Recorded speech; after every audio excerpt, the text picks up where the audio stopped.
Hello, good day. So this is the three lots, the two buildings that you see in the picture. These are the two buildings here. It's already subdivided in, each building is subdivided in two. So this is the same thing I would like to accomplish in subdividing the lot in two.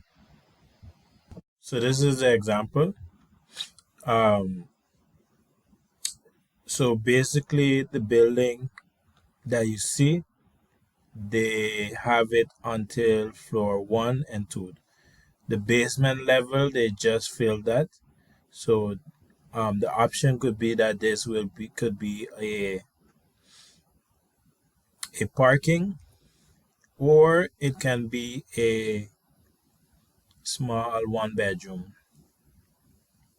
So if it's that, then you will have one and two will be laid out like this. So you have the stairs in the middle are separating the two building owners.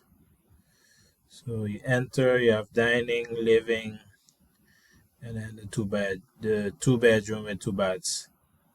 Could be configured as a three bedroom, but this is the floor plan. And this is the basement level.